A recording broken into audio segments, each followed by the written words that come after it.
1-ാം അധ്യായം 1 മുതൽ 60 വരെയുള്ള വാക്യങ്ങൾ. യൂദാസ് മക്കാബേയോസ്.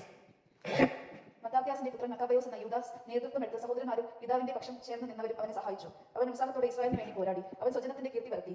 മല്ലൻ എന്ന പോലെ മാർഗവചം ധരിച്ചു. ആയുധമേന്തി അവർ യുദ്ധം ചെയ്തു. വാൾ കൊണ്ട് സൈന്യത്തിന് സംരക്ഷണം നൽകി. പർവ്വതങ്ങളിൽ അവൻ സിംഹത്തെ പോലെ ആയിരുന്നു.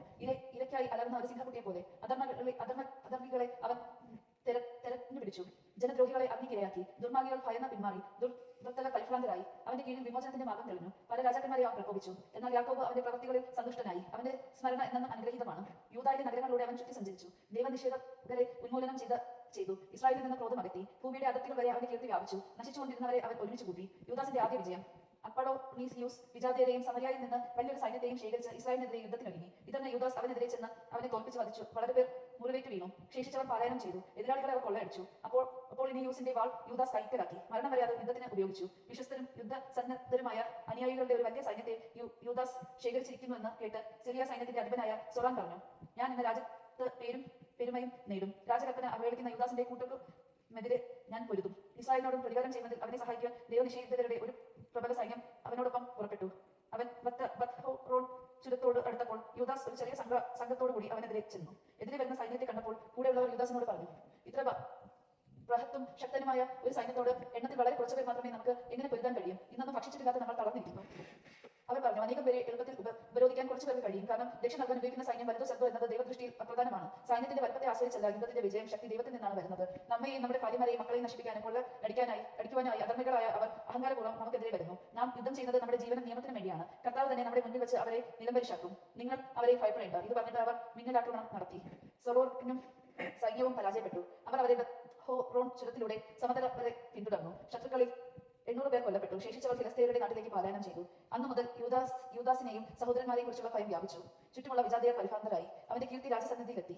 യൂദാസിന്റെ യുദ്ധങ്ങൾ വിജാതിയർക്ക് സംസാര വിഷയമായി. അന്ത്യോസ് യുദ്ധത്തിനൊരുങ്ങുന്നു. വിവരങ്ങൾ അറിഞ്ഞ അന്ത്യോസ് രാജാവ് കോപക്രാന്തനായി. അവൻ രാജ്യമൊട്ടാകെ ഉണ്ടായിരുന്ന സൈന്യത്തെ വിളിച്ചു കൂട്ടി. അതൊരു സുശക്തമായ സേനയായിരുന്നു. അവൻ ഭണ്ഡാരത്തിൽ നിന്ന് സേനകൾക്ക് 1 വർഷത്തെ ശമ്പളം നൽകുകയും ഏത് പ്രതിസന്ധിയും നേരിടുന്നതിന് തയ്യാറായിരിക്കാൻ കൽപ്പിക്കുകയും ചെയ്തു. താമസം എന്നേ ഭണ്ഡാരം ശൂന്യമായി എന്ന് പുരാതന കാലം മുതലേ നിലവിളിക്കുന്ന നിയമങ്ങളും നീക്കിക്കളഞ്ഞതു മൂലം നാട്ടിലുളവായ ഭിന്നിപ്പും കലപവും രാജ്യത്തിന്റെ വരുമാനത്തെ സാരമായി ബാധിച്ചുവെന്നും അവൻ മനസ്സിലാക്കി. ഇനി മുതൽ സ്വന്തം ചെലവുകൾക്ക് മുൻ രാജാക്കന്മാരെക്കാൾ ഉദാരമായി താൻ നൽകാറുള്ള ദാനങ്ങൾക്കും സമ്മാനങ്ങൾക്കും വേണ്ട ധനശേഖരം ഉണ്ടായിരിക്കില്ലെന്ന് അവൻ ഭയപ്പെട്ടു. അസ്വസ്ഥനായ അവൻ പേർഷ്യയിൽ പോയി നികുതി പിരിച്ച് വലിയൊരു സംഖ്യ ശേഖരിക്കാൻ തീരുമാനിച്ചു.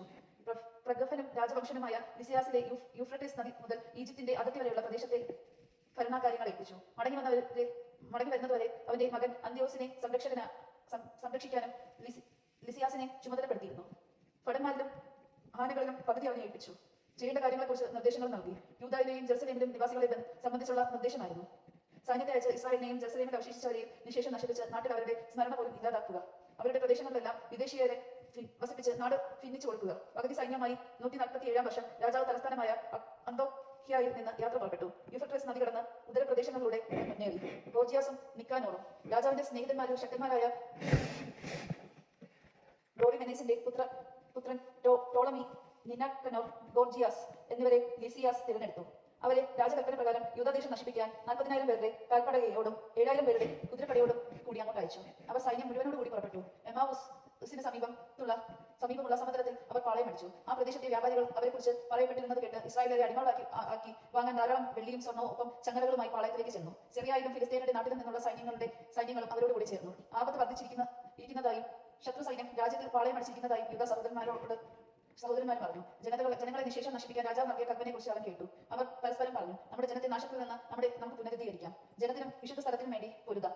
യുദ്ധത്തിന് തയ്യാറാക്കാനും കാരുണ്യവും അനുകമ്പയും യാചിക്കാനുമായി ജനം സമ്മേളിച്ചു.